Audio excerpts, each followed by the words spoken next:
Welcome back. So ultimately, it seems that all roads lead inevitably to the global nuclear arms race and the ever-increasing nuclear industry, both for armaments and for energy. Now, joining me from Islamabad is the renowned nuclear physicist, Dr. Pervez Hoodbhoy. Okay, now, Dr. Hoodbhoy, if we were to compare the danger from depleted uranium dust to the overall danger of nuclear weapons themselves, well, what's the best analogy that comes to your mind? Well, it's a bit like comparing a common cold to cancer. Both are nasty, but cancer is something that's far more destructive of the body and it's lethal. Whereas a cold, well, it's bad and yes, it can get very bad and so forth, but there's no comparison. Remember that depleted uranium is really something that comes from natural uranium, and natural uranium isn't very radioactive because it's been around in the ground for a very long time. And so yes, one doesn't want to breathe depleted uranium dust. One does not want it inside one's lungs or in one's body. But really the deaths that come from using depleted uranium in artillery shells comes from the impact, not from the radioactivity. And yes, it is toxic chemically, but not terribly so. I mean, there are chemicals that are far more toxic and far more radioactive, and those come about when there is a nuclear explosion. So a nuclear explosion is something to be really, really worried about. Depleted uranium is, well, bad, but not all that bad. Now, Dr. Hoodbhoy, I mean, let me play devil's advocate here, but isn't it also true that during the Cold War, what really kept the peace was the threat of mutual assured destruction?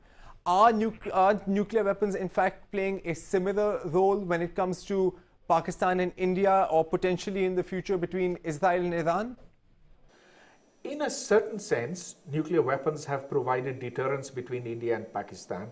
The fact that we have not had a war since 1971, that is a full-fledged war, is possibly because of this. But on the other hand, it did allow Pakistan to try and liberate Kashmir at the time of Kargil.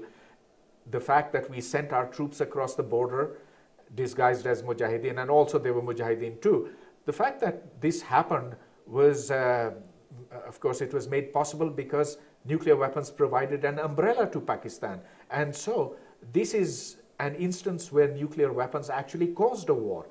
So although they do keep the peace, on the other hand, in the past, we have seen that Mujahideen groups have used Pakistan, and under the protection of the Pakistani state was willing to take the risk of doing this because it felt it had a nuclear umbrella. And that's why I think that nuclear weapons are really not a means of peace, but rather a means by which one provokes the other. And the sooner we get rid of them, both in India and Pakistan, the better. Of course, Dr. Hoodbhoy, there's very little chance of Pakistan or India or both giving up their nuclear weapons without a broader global disarmament. So on that point, now President Obama, US President Obama, was prematurely nobilized, some might say, for simply calling for nuclear disarmament.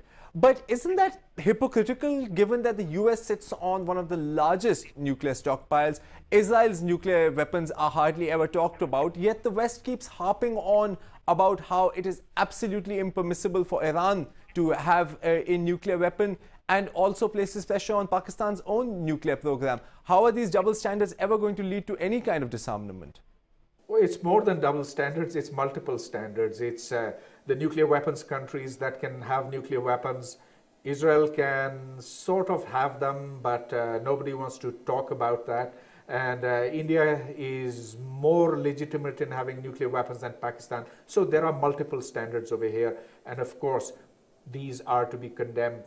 There should not be any nuclear weapons in the world. On the other hand, looking at nuclear weapons in India and Pakistan, I think there is a greater probability of their use. And irrespective of what goes on in the rest of the world, I think that we in Pakistan would be better off, we'd be safer without nuclear weapons, and therefore I would be delighted if there was some kind of a regional agreement, India, Pakistan, and then later on bringing China into that. So somehow we've got to start denuclearization going.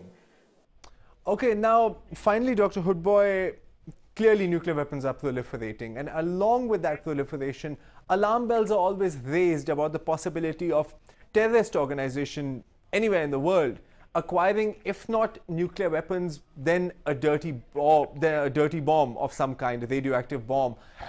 How likely is that really? Is this just a bugbear that we're frightened by, or is this something that we might actually see within a decade? Nobody can answer that question with certainty, but of course, as we saw with the attack on the GHQ a couple of weeks ago, there is a possibility that terrorists can infiltrate anywhere in Pakistan. The fact is that the situation in Pakistan has deteriorated, and we ought to be concerned about that. We ought to be very concerned that nuclear materials, I'm not so concerned about completed nuclear weapons, but nuclear materials are kept out of danger, and that these desperados, these terrorists who have lost no opportunity to hurt the people of Pakistan, do not get their hands on these weapons and these materials, because these materials and weapons would most likely not be used against America, but would be used against our own people, as we've seen happen in Peshawar, in Kohat, and elsewhere.